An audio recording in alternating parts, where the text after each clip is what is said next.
रावण को सिर्फ नकारात्मक रूप में देखना उसकी महानता को कम आंकने जैसा है। रावण न केवल एक शक्तिशाली राजा था, बल्कि वह एक ज्ञानी और विद्वान भी था, जिसकी इच्छा आत्मज्ञान और मोक्ष से भी परे मुक्त होने की थी। नमस्कार, मैं मयंक शर्मा और आप देख रहे हैं IIMT न्यूज़। आइए रुक करते हैं एक खास खबर की ओर। राजधानी दिल्ली के मंडी हाउस स्थित कमानी ऑडिटोरियम में बीते कुछ दिनों को नाटक हमारे राम का शानदार समारोह हुआ।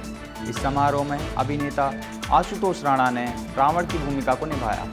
उनका निभाया किरदार ऐसा था कि एक तरफ तो वह श्री राम को ललकार रहा है, लेकिन दूसरी ओर अंदर ही अंदर इसी के जरिए वह अपने ज्ञान और पांडित्य के अहंकार से भी मुक्त होना चाहता है। रावण के किरदार के बारे में आशुतोष राणा का कहना है कि रावण को अक्सर नकारात्मक चरित्र के रूप में दर्शाया गया है, लेकिन उसके व्यक्तित्व के कई रूप हैं। वह केवल खलनायक नहीं था, बल्कि महान विद्वान, शिवभक्त और तपस्वी था।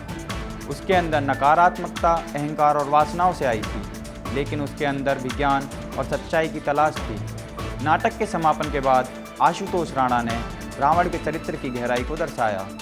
उन्होंने कहा कि रावण को हमेशा नकारात्मक रूप में दर्शाया गया है और ऐसा करना उसकी महानता को कम आंकने जैसा है। रावण न केवल शक्तिशाली राजा था, बल्कि वह एक महान विद्वान और ज्ञानी भी था, जिसकी इच्छा आत्मज्ञान और मोक्ष से भी परे थी।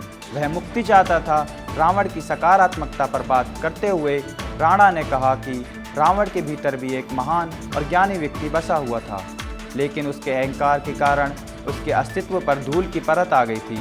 उन्होंने कहा कि आज के युग में भी हर इंसान के भीतर राम और रावण दोनों हैं। यह हम पर निर्भर करता है कि हम किसे अहमियत और प्राथमिकता देते हैं। जब हम राम को न केवल मानेंगे, बल्कि उनकी शिक्षाओं को भी अपनाएंगे, तभी हमारे भीतर के नकारात्मक और अहंकारी रावण का अंत और ज्ञानी रावण का जन्म होगा। उन्होंने बातचीत में इसे उदाहरण सहित समझाने के लिए मनुष्य शरीर की तुलना दशमुख और दशरथ से की। इसमें दशरथ की 5 ज्ञानेंद्रियां और 5 कर्मेंद्रियों का प्रतिनिधित्व बताया गया।